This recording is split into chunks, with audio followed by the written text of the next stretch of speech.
Bien, après avoir vu la théorie des avantages absolus, on va s'intéresser à la théorie des avantages comparatifs, hein, spécialisation et croissance selon l'avantage comparatif.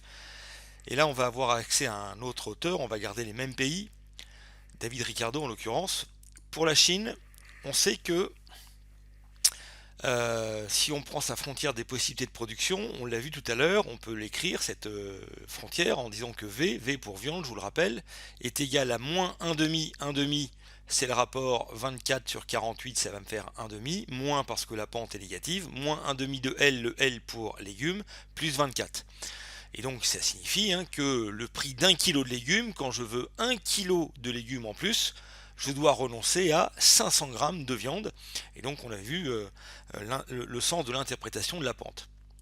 Ce qui veut dire que 1 kilo de viande, si je veux 1 kilo de viande supplémentaire, ça va me coûter 2 kilos de légumes, c'est-à-dire l'inverse de la pente calculée précédemment.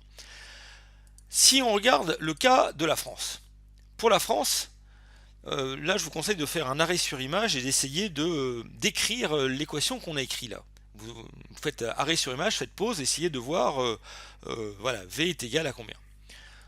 Voilà, bah V ça va être égal à moins 1 quart, vous avez fait 8 divisé par 32, ça va me faire 1 quart, divisé avec un signe moins parce que la pente est négative, plus 8, 8 qui est l'intersection de la droite sur l'axe des ordonnées. Et donc ça veut dire quoi? Qu'est-ce que veut dire l'interprétation de la pente? Là encore une fois, on l'a vu dans un slide précédent. Ben, ça veut dire que si je veux 1 kg de légumes en plus, je dois renoncer à 1 quart, 0,25 à 250 grammes de viande. Voilà, c'est ça que ça veut dire. Et à l'inverse, ça veut dire que si je veux 1 kg de viande, ça doit me coûter 4 kg de légumes, c'est-à-dire l'inverse de la pente calculée précédemment.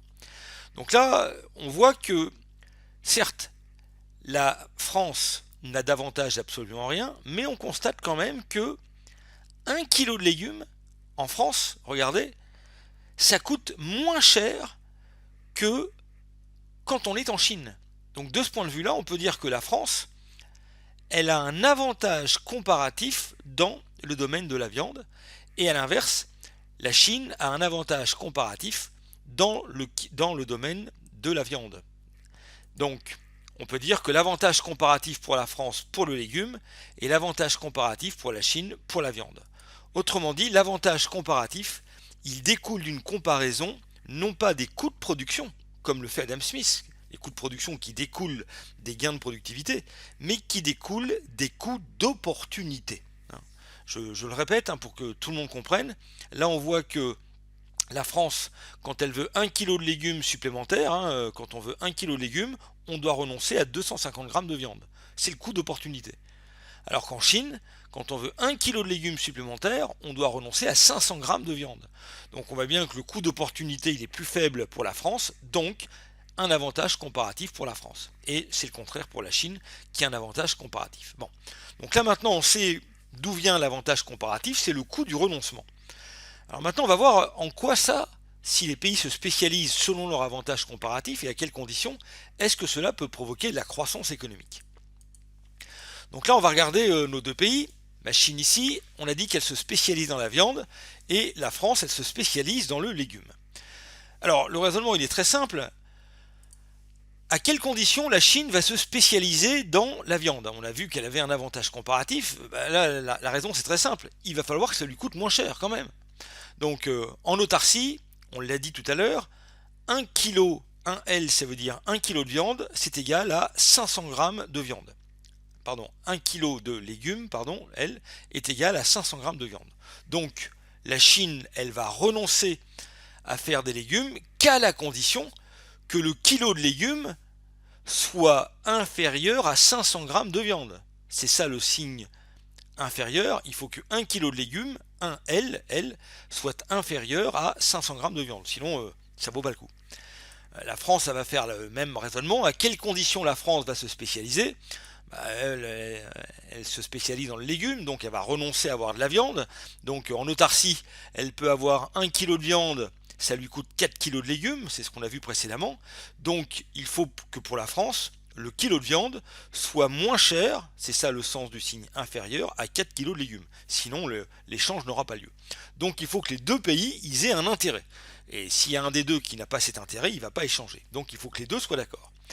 Autrement dit, il faut la condition de la Chine qui est ici, la première équation, et la condition de la France, la deuxième équation, qui est ici. J'ai donc ici deux conditions simultanées pour que l'échange ait lieu. Je vais ici, là j'ai un petit problème mathématique très très simple, je vais multiplier la première ligne, je vais tout multiplier par 2.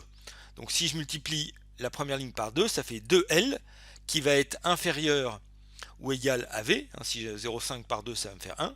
Et V, je touche pas ici. Là, j'ai rien multiplié. Donc là, mon inégalité, elle est toujours respectée.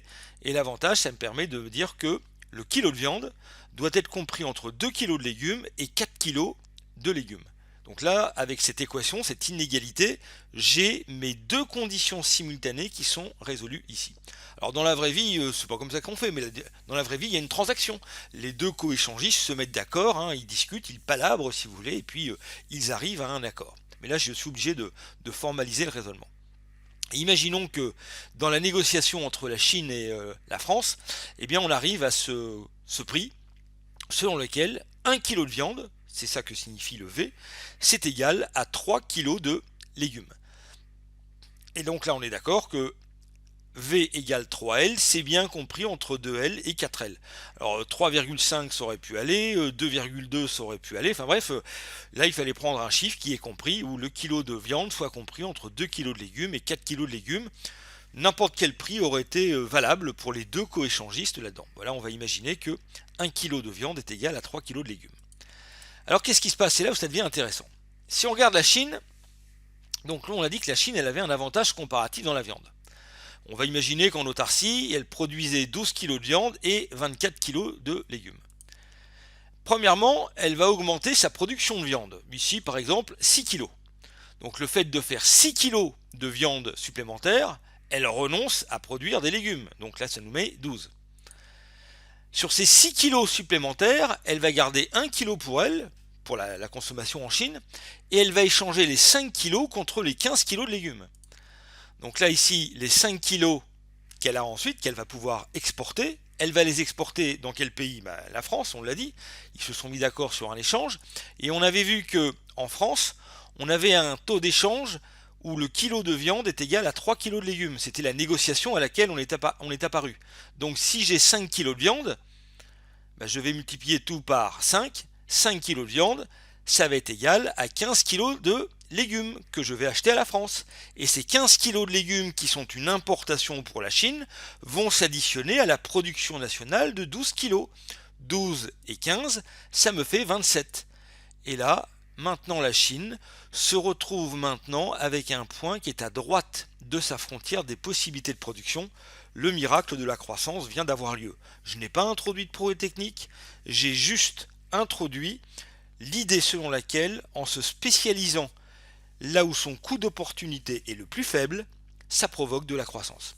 Donc là ici, la Chine elle a de la croissance. Alors certains vont dire, mais c'est normal monsieur, que la Chine elle gagne à l'échange, puisque c'était un pays qui avait des avantages absolus en tout, c'était les meilleurs, donc c'est normal qu'il gagne.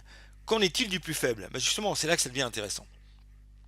Donc là, la Chine, elle vient bien de déplacer sa frontière des possibilités de production, elle a eu de la croissance. Si on se met du côté de la France, donc la France, on a dit qu'ils étaient mauvais, ils n'avaient d'avantage absolu en rien. Donc, en France, on va imaginer qu'en autarcie, ils sont comme ça, ils produisent 4 kg de viande et 16 kg de légumes. Évidemment, la France, elle n'a pas le choix, puisqu'elle se spécialise dans le légume, donc là, elle met le paquet, elle augmente sa production de légumes, le maximum, on fait 32 kg de légumes. Mais ça veut dire que si en France, on fait 32 kg de légumes, vous avez compris que la production de viande serait nulle. Elle produira 0 kg de viande, il va falloir qu'elle l'achète. Et avec quoi est-ce qu'elle va l'acheter?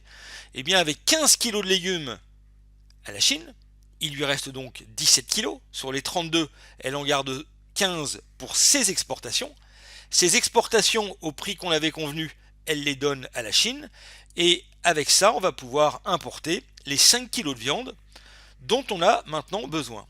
Et on voit que même la France, qui n'avait d'avantage absolu en rien, En suivant le principe des avantages comparatifs, c'est-à-dire en se spécialisant, je le répète, là où son coût d'opportunité est le plus faible, on a déplacé la frontière des possibilités de production, on a donc eu de la croissance. Les deux pays sont gagnants à cette croissance. Alors dans le contexte historique, Ricardo n'avait pas pris la France et la Chine, il avait pris l'Angleterre et le Portugal. Je ferai un tuto sur le contexte historique pendant lequel cette théorie a été mise en place et quelles sont les limites. Mais là encore, on voit bien que chacun des pays a pu avoir un gain à l'échange. Gain de viande de 8,3% et de 12,5% pour les légumes en ce qui concerne la Chine. Et la France a un gain de viande de 25% et un gain de légumes de 6,25%. On pourrait même calculer que la France, et c'est exactement ce que disait Ricardo, la France qui avait des avantages absolus, qui n'avait d'avantages absolus en rien, a les gains les plus importants à l'échange. Et c'est pas un hasard si, je le montrerai dans une autre vidéo, Ricardo avait doté l'Angleterre d'avantages absolus en rien comparé au Portugal, ce qui était complètement faux pour l'époque, et donc pour montrer à quel point le commerce international le permettait de provoquer de la croissance économique. Et c'est ce que ce petit modèle ici a montré.